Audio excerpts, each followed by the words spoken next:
Good evening, this is Orson Welles, your producer along with Curtis Bedford, a special series of broadcasts presented by the makers of Blatt's Beer, the liquid lobotomy.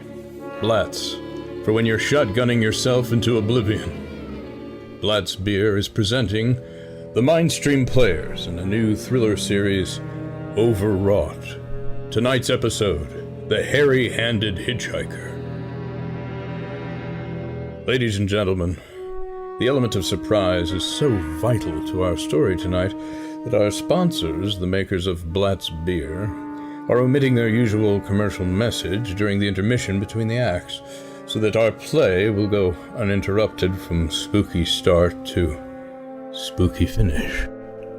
Therefore, let's give Pete Handelman his 45-second opportunity right now to extol the merits of that splendid, Pete? Of that blended, splendid Blatt's Beer. Those two words tell the whole flavor story, Orson. You see, every single drop of Blatt's Beer is the liquid lobotomy. Blatt's Beer is the unfortunate result of blending. Yes, the full flavor blending of ingredients never meant to be combined, yet turned into 33 fine brews. That's right, never less than 33 fine brews in their individual taste tones, to give you that splendid flavor. Not too light, not too heavy or feculent, but fresh, sooty, sparkling, with a real beer taste somehow coming through, just the way we like it. Friends, these days when your dealer or pimp is occasionally unable to supply you with all the Blatt's Beer you'd like, please keep on asking, for every single bottle you do get will live up to the same elastic standards of quality and taste. Yes, every bottle will be, as always, blended splendid. Blatt's Beer, fulfilling a bewildering variety of empty promises. And now back to Mr. Wells. We of the Mindstream Players surmise that a story doesn't have to appeal to the heart.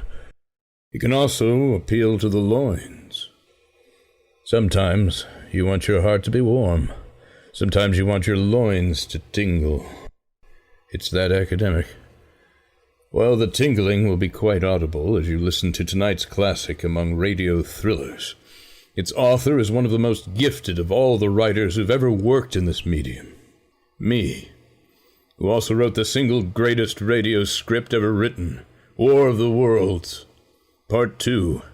It was brilliant, prescient, and sadly unproduced as our friends. The producers said no, repeatedly no, to the finest, unproduced radio script ever written, War of the Worlds, Part 2, Booster Shots of Doom. I think that was the final title. I'd know what the final title was if I'd been able to record it, but that's neither here nor there. At least I've been assured of total control of my latest motion picture, The Magnificent Ambersons. The title of this terrifying little tale for the evening is another loin tingler by the name The Hairy-Handed Hitchhiker. I'm in an auto camp on Route 90 just west of Climax, New Mexico. If I tell this, maybe it will help me. It will keep me from going crazy. But I must tell this swiftly. I'm not crazy now. I feel perfectly well. Except I'm running a slight temperature. My name is Pudsey Diddleberry. I'm 36 years of age, unmarried, tall, dark, with a black mustache. I drive a 1940 Ford V8, license number 4R692. I was born in Virginia. All this I know. I know at this moment I'm perfectly sane, that it's not me that's gone mad, but something else, something utterly beyond my control. But I must speak quickly. At any moment, the link with my life may break. This may be the last thing I ever tell on Earth. The last night I ever see the stars. 3 days ago, I left Virginia to drive to California. Goodbye, Mother. Here, give me a hug for once, and then I'll go. No, that's okay. I'll just come out with you to the car and wave. It's raining. Here, stay at the door. Hey, what's this, tears? Oh, it's just the trip. Pudsey, I wish you weren't driving. Oh, Mother. And I wish you'd left a few years earlier. You're 36. There you go again. It's just so strange.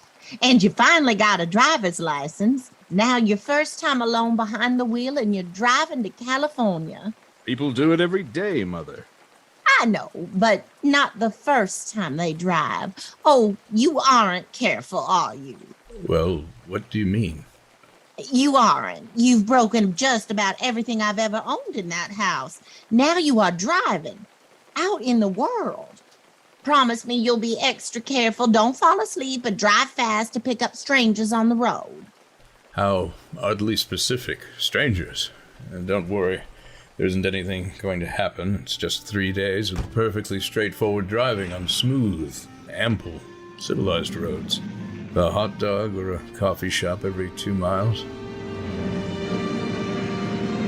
I was in excellent spirits despite my mother's incessant prodding.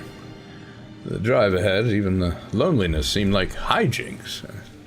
But I had reckoned without him. Crossing Key Bridge, morning in the rain, I saw a man leaning against the railing. He seemed to be waiting for a lift. There were spots of fresh rain on the front of his trousers. At least I had assumed it was rain. Curious, he was carrying a cheap overnight bag in one hand. He was thin, nondescript, with a cap pulled down over his eyes. He stepped off the walk, and if I hadn't swerved, I'd have hit him. Almost did hit him. I backed up to see if he was all right. I almost hit him again. I pulled away, so I nearly ran him over. Now, I would have forgotten him completely, except that just an hour later, while crossing the Beltway heading west, I saw him again. At least he looked like the same person. He was standing now with one thumb. I'd hoped against hope that was only a thumb, pointing west. I couldn't figure out how he'd gotten there. I thought maybe one of the fast trucks had picked him up, eaten me to the Beltway, and let him off. I didn't stop for him. Then, late that night, I saw him again. It was on the new highway between Richmond and Big Boy Junction. It's 255 miles long with a very fast speed limit. I was just slowing down for one of the tunnels when I saw him standing under an arc light by the side of the road. I could see him quite distinctly. The bag, the cap, even the spots of fresh rain splattered over his trousers. He hailed me this time. Hello! Hello! I stepped on the gas like a demon possessed. It's a lonely country through the Blue Ridge Mountains. I had no intention of stopping.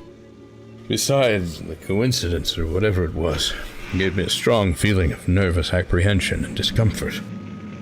I stopped at the next gas station. Yes, sir. Fill her up, will you? Check your fluids? No, just the car. Thanks. Nice night, ain't it? Yes. It hasn't been raining here lately, has it? Not a drop of rain all week. Oh no? I suppose that hasn't done your business any harm. Nah, people drive through here in all kinds of weather. Mostly business, though. Ain't many pleasure cars out on the Beltway this season of the year. I guess not. How about hitchhikers? Hitchhikers? Here? Why? What's the matter? Don't you ever see any? A guy'd be a fool to hitchhike on this road. Look at it. It's empty. Just bodies of animals and the like. You mean you never see anybody? No. Maybe they get a lift before the Beltway starts. I mean, just before the Glands building. But then it's a mighty long ride. Most cars wouldn't pick up a guy for that long a ride. This is pretty lonesome country here. Mountains and woods. You ain't seen nobody like that, have ya? No. No. It's just a technical question, a mere trifling of the mind. Oh, I see. You see, on a long journey, I simply ask questions of no consequence. Reality, I saw no strange man on the road beckoning me. I ask as a lark, frivolous thought experiment. Yeah. I get it. Sure. Well, that'll be $1.49 with the tax. Sure, here you go. The entire thing gradually passed from my mind as a coincidence. I had a good night's sleep in Big Boy Junction. I didn't think about the man all the next day until just outside of Blue Ball, Ohio. Yes, that's a real place. It unnerved me as well. Filled with a kind of hysteria, I saw him again in Pumptown. It was a bright, sunny afternoon. The peaceful Ohio fields, brown with the autumn stubble, lay dreaming in the golden light. I was driving slowly, drinking it and a Blatz beer in, when the road suddenly ended in a detour. In front of the barrier he was standing. Let me explain about his appearance before I continue. I repeat, there was nothing sinister about him. He was as drab as beige. Nor was his attitude menacing. He merely stood there waiting, almost droopy a little. The cheap overnight bag in his hand, he looked as though he'd been waiting there for hours. And he hailed me. He started to walk forward. Hello!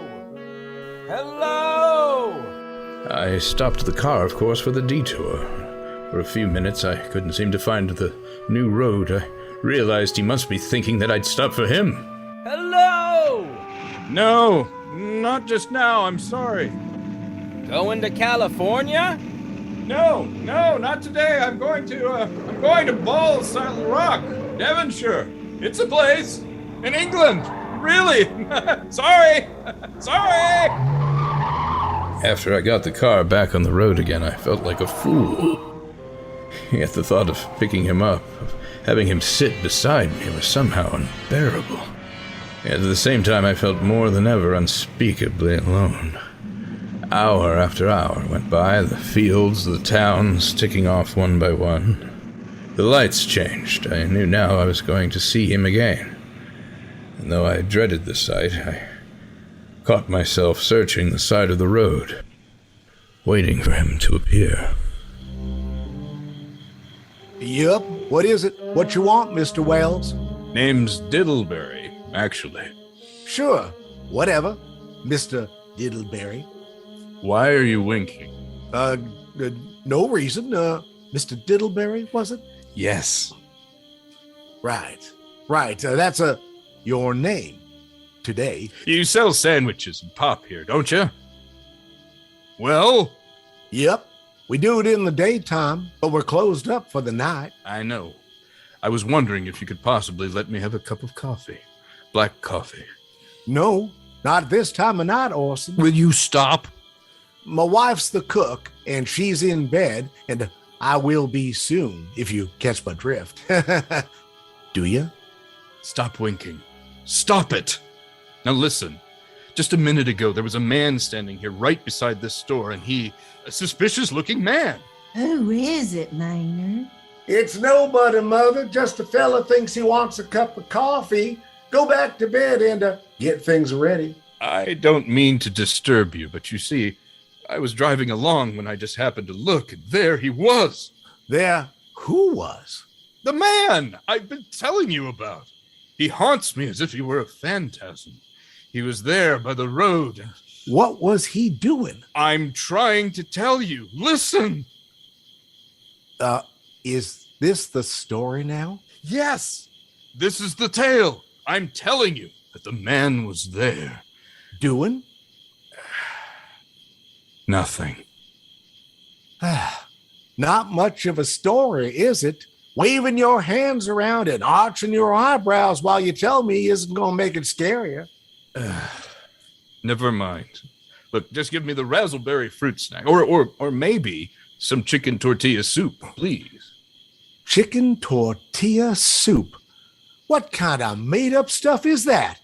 You've been hitting the bottle. That's what's the matter with you. Chicken tortilla soup. Wow, that's a good one. This is a road to madness. Madness! Son, you ain't making a lick of sense. You don't have the faculty God gave the common weasel, all this talk of men and chicken and tortillas. Forget it. Never mind. Just...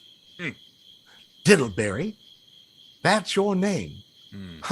Orson, You got nothing better to do than wake decent folk out of their hard-earned sleep with your stories about Shut your chickens pie and hole, all right? Now, just stop it. Stop it! Take your hands off me. You're plumb crazy, Diddleberry. Now get going. Get on. It looked as though he was going to rob you. What? The man. The mysterious man. I ain't got nothing in this fruit stand to lose. Now on your way before I call out Sheriff Perez. I got into the car again and drove on slowly. I was beginning to hate the car and incidental service establishments. We could have found a place to at least rest. I was in the Ozark Mountains in Missouri now. I was probably lost, certainly not heading for California at the moment. I needed a map and a nap. A few resort places there were closed. I'd seen him at the roadside stand. I knew I'd see him again. Maybe at the next turn in the road. I knew that when I saw him next, I'd run him down. But I didn't see him again. Until late the next afternoon, I finally turned around and stopped the car at a sleepy little junction just across the border from Oklahoma to let a train pass. And he appeared across the tracks. He was leaning against a telephone pole. It was a perfectly airless, dry day. The red clay of Oklahoma was baking under the southwestern sun, yet there were spots of fresh rain on the front of his trousers, near the zipper. I couldn't stand it. Without thinking, blindly, I started the car across the tracks. He didn't even look up at me. He was staring at the ground. I stepped on the gas hard, veering the wheel sharply towards him. I could hear the train in the distance now, but I didn't care. Then something went wrong with the car. It stalled right on the tracks. The train was coming closer. I could hear its bell tolling, its cry, its whistling, crying. Still he stood there. Now I knew he was beckoning me to my doom. Well, I have no idea how the train missed me. I was literally on the tracks. I figured I'd frustrated him too that time. The car must have started. It worked at last. I somehow managed to back up, but after the train had passed, he was gone. I was all alone on the foggy, damp night. After that, I knew I had to do something. I didn't know who this man was or what he wanted of me. I only knew that from now on, I mustn't let myself be alone on the road for 1 minute. There appeared a tall, hirsute woman hitchhiking by the side of the lonely road. Hello there. Hello. Like a ride? What do you think? How far are you going? Kansas City. I'll take you to Kansas City. Kansas City, Missouri? No, Kansas City in Kansas. I'll drive you there. Gee, there's a Kansas City in Kansas? Yes, gateway to the Southwest, to the city of fountains, to the heart of America. Sounds nice. Looks good, too. Hop in. Oh, thanks for stopping. Miss, you should be careful being out this late at night. It's dangerous. Mind if I take off my shoes? My feet are killing me. No, go right ahead. I saw inside the hitchhiker's bag as she put away her shoes. The bag was full of bloody tools and instruments, and her hairy hand fumbled with it and zipped the bag shut. Make yourself comfortable. Thanks. Oh. Oh, gee. Oh, what a break this is. Swell car and a decent guy driving all the way to Texas. All I've been getting so far is trucks. Hitchhike much? Sure. Only it's tough sometime in these great open spaces to get the breaks. Yeah. I'd think it would be. But I'll bet, though, if you got a good pickup and a fast car, you can get to places faster than, well, say another person in another car. I don't get you. Well, you take me, for instance. Suppose I'm driving across the country at a nice steady clip of about 45 miles an hour. Couldn't a girl like you, just standing beside the road waiting for lifts, beat me to town after town, provided she picked up every time in a car and would be doing about 65 or 70 miles an hour? I don't know. Maybe she could. Maybe she couldn't. What difference does it make? No difference. It's just a crazy idea I had sitting here in the car. Oh, imagine spending your time in a swell car, thinking of things like that. What would you do instead? Oh, what would I do? Hmm.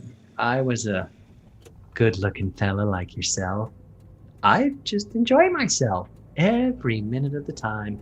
I'd sit back and relax, and if I saw a good-looking girl along the side of the road, He hiked up his dress with that strangely hairy, almost masculine hand, and appeared to begin to aggressively make this more of a pleasure drive than I'd planned on. Well, how far are you going? I'll be going all the way, I should think. Do you often, Yes? hitchhike like this? Yes, I had to give up driving when my eyesight began to fail. Oh, I see you drive a stick. Ah, yes. And you? As often as possible. Shall I turn on the radio for you or something? Something... Romantic. Ah, yes, I found a channel earlier that features music from CoverGirl, starring the lovely Rita Hayworth, doing songs by Gershwin. Oh, no. I find Gershwin terribly distracting. I'll be here all night. Yeah, but... Listen, what's your name? Diddleberry. Diddleberry. Okay, perfect. Yeah, I'm really glad you picked me up. I have to ask at this point, a bit awkward, Oh, you can ask me anything. Don't beat around the bush. Oh, it's rather drafty night, isn't it? Yeah. Are you,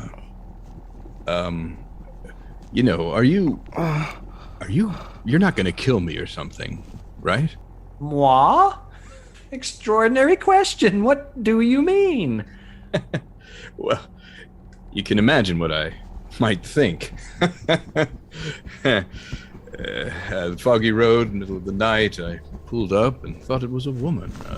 Then you got in the car and I saw your hairy, muscular hands. Well, my hands got this hairy for a reason. Turns out the myth, the ancient legend, is true. Yes, startlingly true.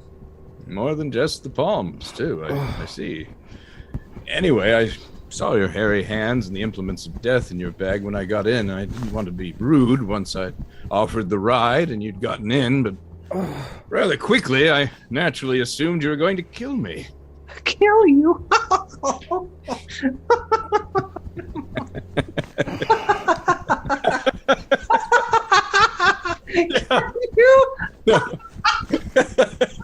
No. That is a relief. No. I'm gonna spurt man jelly all over you. Did you see him, too? Did you see that? You? That man that's standing beside the barbed wire fence. I didn't see anybody. Right there. Well, it's nothing, just a barbed wire fence. What do you think you were going to do, trying to run into that barbed wire fence? There's a man out there, I tell you. A thin, gray man with an overnight bag in his hand. I was trying to run him down. Run him down? You mean kill him? You were going to kill him too? Him too? So you were going to kill me? No, I really was going to spurt. I'm trying to get rid of him, or at least prove he's real. But you say you didn't see him back there? Are you sure? I didn't see anything strange, and as far as that's concerned. But look, you made me get so... Look, just watch for him, okay? Will you watch him next time and keep watching? Keep your eyes peeled on the road. Maybe any minute now. There! Right there! How's this door work? I'm getting out of here. You see him this time. Did you see him? No, I didn't see him that time, and personally, Mr. Wells, I don't expect to ever see him. All I want to do is go on doing what I was doing and living. I don't see how I'll live very long driving with you. Look, I'm sorry. I don't know what came over me. Me? Please don't. If you'll excuse me. Please. You can't go. Listen, how'd you like to go to California? I'll drive you all the way to California. Seeing your freakish projections along the way? No thanks. Listen, please, just 1 minute. You know what I think you need, big boy?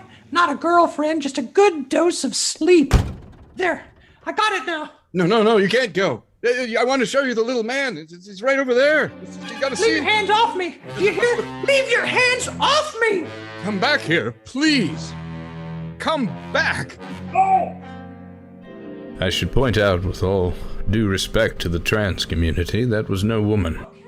Merely a hirsute psychopath in a dress. Who ran from me as if I was some kind of monster. A few minutes later, I saw a passing truck pick him up. I knew I was utterly alone. I was in the heart of the great Texas prairies. There wasn't a car on the road. After the truck went by, I tried to figure out what to do, how to get a hold of myself. I couldn't find a place to rest, or even if I could sleep right here in the car, clean it up, obviously. A sponge, perhaps a squeegee was all I needed then. Just a few hours. Just get some sleep just alongside the road. I was getting my winter overcoat out of the back seat to use as a blanket just as... Hello! When I saw him coming towards me. Hello! Coming toward me, emerging from the herd of moving steer. Hello! I didn't wait for him to come any closer to me. I had enough of that already today. Hello! Hello! Maybe I should have spoken to him then. Fought it out then and there. Now I began to be everywhere, whenever I stopped for even a minute. For gas, for oil, for a drink of pop, a cup of coffee, a sandwich, he was there. I saw him standing outside the auto camp in Amarillo that night when I dared to slow down. He was standing near the drinking fountain at a little camping spot just outside the border of Horno, New Mexico. He's waiting for me outside the Navajo reservation. Stopped to check my tires. Saw him in Albuquerque when I bought $4 of gas. I was afraid now, afraid to stop. I began to drive faster and faster. I was in a lunar landscape now, the great arid mesa country of New Mexico. I drove through it with an indifference of a fly crawling over the buttocks of Oliver Hardy. Laurel and Hardy drifted tersely in my mind. And now the man didn't even wait for me to stop unless I drove at 85 miles an hour over these endless roads. He waited for me at every other mile. I could see his figure, shadowless, flitting before me, still in its same attitude, over the still lifeless ground, flitting up over dried-up rivers, leaning casually against the fabulous eat restaurant by the Clown Raceway, over broken stones cast up by old glacial upheavals, flitting with the pure and cloudless air. I was beside myself, just beside myself. I finally reached Climax, New Mexico, this morning. There's an auto camp here. It's cold, almost deserted this time of year. I went inside and asked if there was a telephone. I had the feeling that if I could speak to somebody familiar, someone that I loved, I could pull myself together. Number, please. Long distance. Thank you. This is long distance. I'd like to put in a call to my home in Springfield, Virginia.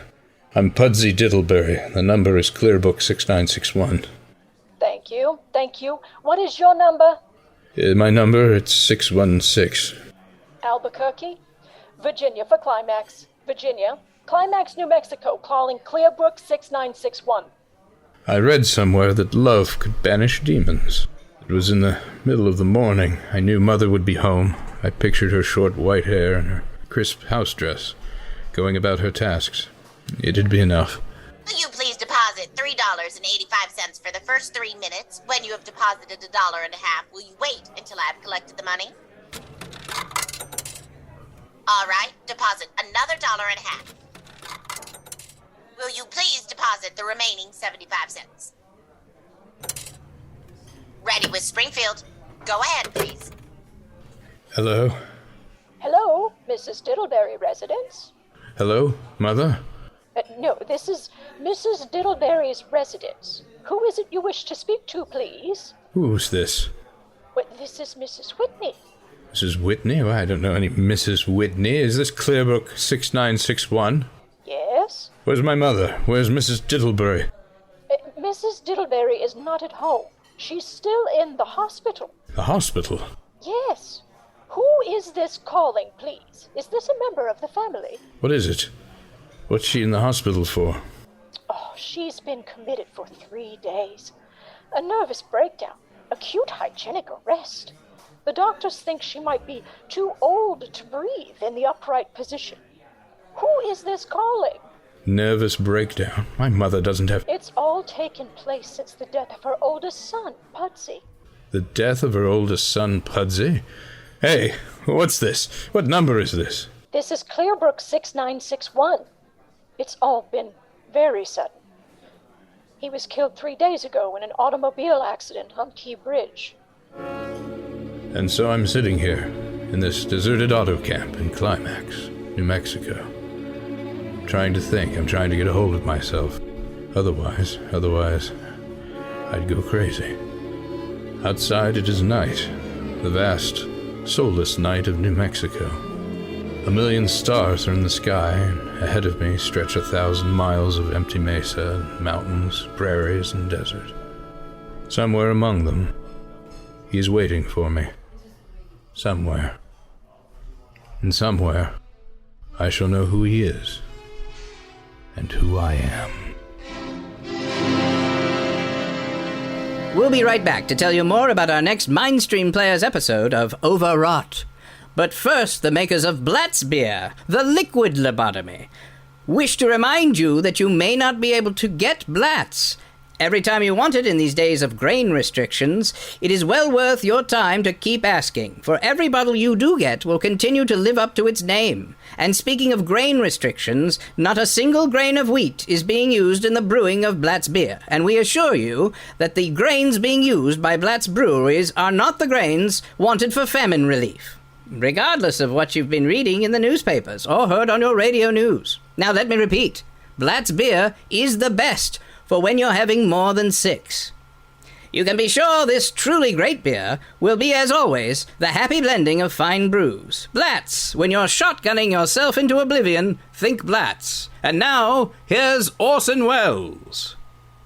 Next month, ladies and gentlemen, we bring you another Mindstream Players. We hope a favorite of yours.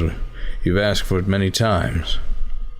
My thanks, of course, go out to the Mercury Theater and Orson Welles and all the talented people that worked on the suspenseful shows that they did, and to the voice talents, Stephanie Dooley, Curtis Bedford, Tanya Johnson, Gino C. Vianelli, David Beeler, all remarkable people contributing to the Overwrought. Thank you. This is Tom Conkle, the director and star of this little venture. This is the Mindstream.